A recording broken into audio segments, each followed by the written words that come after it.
Warlocks of the Trollbloods. Although all Trollkin warlocks demonstrate magical aptitude of some kind, it is their ability to command their monstrous kin, the full-blood trolls, that marks them as warlocks. Trollkin warlocks share a deep connection with the trolls that follow them into battle, and many Trollkin believe this connection is derived from Duina herself.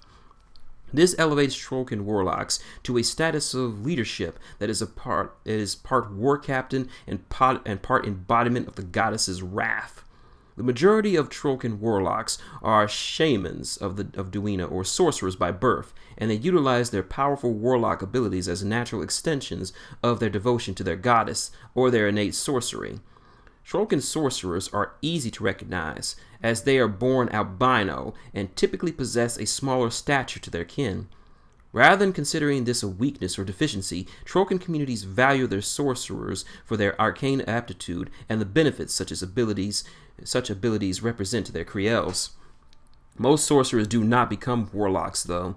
The defining trait of a Trollkin warlock, the aptitude for commanding full-blooded trolls, is more uncommon and requires a special inclination to connect more deeply with these savage beasts.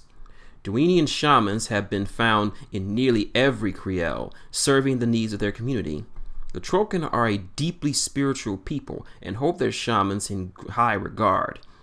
They particularly honor those who have become warlocks, as many Trollkin believe those individuals were chosen by Duina herself to serve in this capacity. The shamans who demonstrate the skill to control trolls tend to be more warlike than any other of the Duinian shamans and tap into destructive aspects of the goddess rather than her aspect of fertility, the seasonal cycle, and growth. A few try to balance both parts of their natures, but most shamans fall into one end of the spectrum or the other. Trollkin warlocks tend to hold a position of leadership amongst their people, and some are chieftains in their own Kriels. Those who prove themselves for their wisdom or skill in battle attract many followers among the Trollkin. The diversity of the Trollkin traditions of warlocks drawn from across Trollkin society has created a tenuous power structure within the United Kriels, as warlocks with vastly different ideas vie for influence over their brethren. One of the main points of contention between Trollkin warlocks is how the Trollbloods should deal with their enemies, especially the human nations. Some believe the Trollkin should fight only to gain the homeland they were promised by the humans, avoiding any unnecessary bloodshed. Others, wary of the duplicitous nature of mankind, believe Trollkin should strike hard against their enemies and do whatever it takes to carve out a nation of their own, even if it means all-out war. Addendum: Runestones and Scrolls. Many Trollkin warlocks can carry ornate stone talismans or wear necklaces, bracelets, or charms adorned with ancient Mulgur runes. Many of those were more than mere affectations. These devices often are inscribed with ancient prayers and words of power. While some bear only orally cultural significance, others are imbued with true power that aid their owners into battle. In addition to runestones, some Trollkin warlocks, particularly Duinian shamans, carry massive scrolls sealed in heavy stone or metal scroll tubes, typically rubbings ceremonially taken from sacred Krellstones and etchings from some greater power. These scrolls contain ancient lore or describe the epic deeds of their ancestors. Warbeasts of the Trollbloods. The warbeasts that accompany Trollkin's warlocks into battle are far more than the simple beasts to be broken beneath the yoke of a warlock's will. In fact, calling the full-blood Trollkins that serve the United Kriels beasts hardly seems appropriate given their relationship and kinship to the Trollkin. Full-blood trolls and Trollkin are actually distant blood relations. What's more, because the trolls are willing battle participants, their warlocks sacrifice them only when there is no other choice. Full-blood trolls are some of the most resilient creatures in all of Emerald, and their incredible regenerative abilities allow them to shrug off wounds that would be fatal to most other creatures. This grants them immense staying power in combat. The tremendous health of full-blood trolls also extends their lifespans, as trolls can live a very long time if they don't meet a violent end in battle first. The most cunning and resourceful trolls can easily outlive their Trollkin warlock masters, and those with decades of experience become singular assets to their Kriels. Though all troll breeds are related by blood, their incredible adaptability allows for a variety of subspecies. All are brutish and temperamental, but the most common full-blood trolls are intelligent enough to use weapons and speak with a small but functional Molgerthrul vocabulary. Ferocity and size seem to go hand in hand with these creatures. The most ferocious full-blood trolls are also the largest. Dire trolls are massive beasts standing up to 18 feet tall and boasting huge, grasping claws and jutting tusks nearly 2 feet long. All dire trolls possess near limitless strength and tenacity, as well as an ever-present and overwhelming need to eat anything that ventures close enough for them to grab. They lack the intellect of the smaller species, and were until recently considered far too savage to even approach, let alone command. The adaptability of full-blood trolls is further exemplified by those with a deep connection to a natural element, such as cold, earth, or fire. These trolls typically dwell in secluded, desolate regions, and their temperaments and general natures have much to do with their environments than anything else. Furthermore, the often unusual diets of these trolls plays a role in allowing them to manifest powers related to the elements.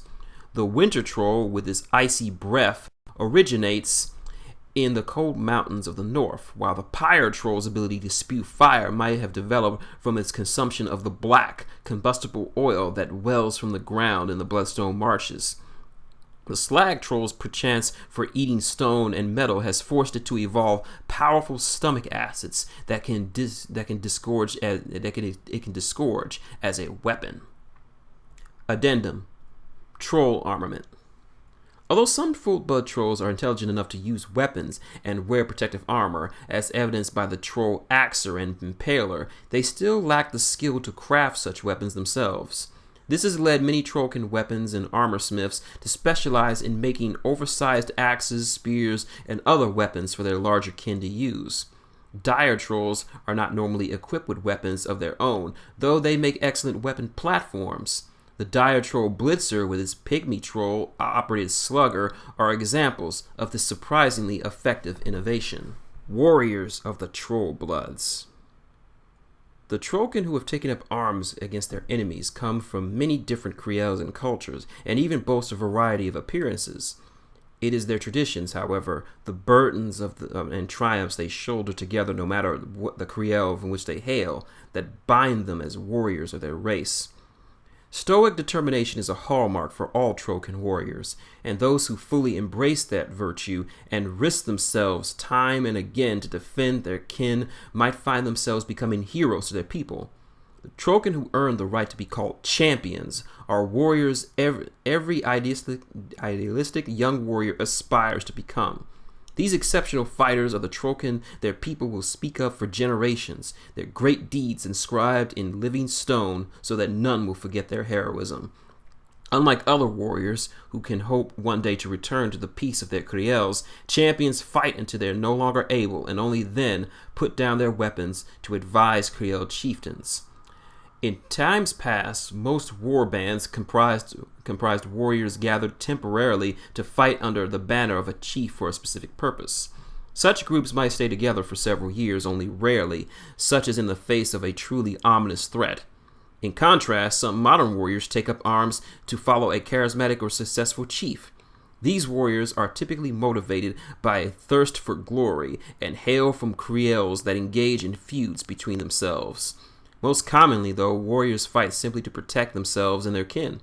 Today, almost every adult Trollkin has been involved in at least a few skirmishes, as enemies encroach from all sides.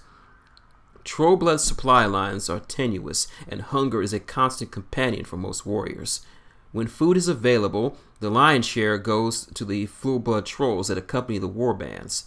Few Trollkin leaders take liberties with rations, and it is some consolation to the warriors that their chiefs eat no better than they do. Even the most honored elders and mystics join their kin on the battlefield, giving up privileged lives to help ensure the survival of their people. Individuals of particular potence often serve alongside the force's main warriors. Sorcerers command the raw power of the elements, and shamans can invoke the rage of their goddess against the enemies of the Kriel. With so many walking reminders of the strength of their people, war bands are able to maintain surprisingly high morale despite prolonged hardships. The only true divide amongst Trollkin warriors exists between those communities of more traditional minds and those that have embraced the weapons and tactics of modern warfare. For generations, most Trollkin warriors learned their discipline at the feet of their elders and wielded weapons handed down to them by their kith. This tradition becomes increasingly difficult to maintain in the face of the escalating war for survival that has swept up the Trollkin as a people. In order to arm and better prepare as many Trollkins as possible to be effective warriors, the leaders of the United Kriels have begun to embrace modern training regiments. Some pragmatic and forward-thinking Trollkin military leaders have adopted the tactics and training techniques of Iron Kingdom forces. Proponents of modernization have proven their methods can produce new warriors faster and to a higher standard. Such warriors take orders from superiors just like professional soldiers do, and their leaders tolerate none of the brawling that often occurs among the wilder ranks of a vanished time. These modern warriors are more disciplined than most of their kind and are trained to respect the Trollkin semblance of a chain of command, traits almost unheard of among fighters from a previous generation. Traditional warriors, such as champions, have their own closely observed codes of honor and behavior, which always do not make it easy for these groups to work well together without conflict. Even the more modernized Trollkin warriors remain deeply connected with the traditions and ceremonies of their people. Like their forebears, who learned their deadly craft in ritualized training, they are powerfully bonded to their culture. For example, ritual tattoos are common amongst many Trollkin warriors. These symbolic designs utilize special toxic pigments the trolls do not metabolize and that resist the skin's ability to restore itself. Each Trollkin places a high value on individual freedom, even those who serve in the most disciplined war bands as sluggers or part of a thumper crew. This compelling desire for freedom is one of the greatest motivators for all members of the race, and each of them fights for a day when his kith and kin can choose to live their lives the way they want, free from all oppression. Addendum: rapid healing and pig whelps. One of the greatest military advantages of the Trollblood warriors is their resistance and the speed in which they recover from injuries. Among Trollblood species, Trollkins possess the slowest regenerative capabilities, but even their capabilities are far beyond humanity's. Trollkin have the ability to regenerate limbs or missing organs, though the process can take several months. This allows the severely injured to return to battle readiness after taking wounds that would presumably cripple a human being. Less crippling injuries can often be shrugged off in a matter of hours if enough food is readily available. Both trolls and pigs regenerate more rapidly. They are able to grow arms and legs in mere minutes or hours. Their regenerative capacity is so great that severed limbs themselves become whelps, stunted and short-lived yet sentient creatures. Pig whelps are the smallest variety of these and frequently become attached to the Trollkin soldiers. It is not uncommon for Trollkin bands or pigs to be accompanied by one or more small whelps, which are treated like pets or mascots of the unit. End addendum.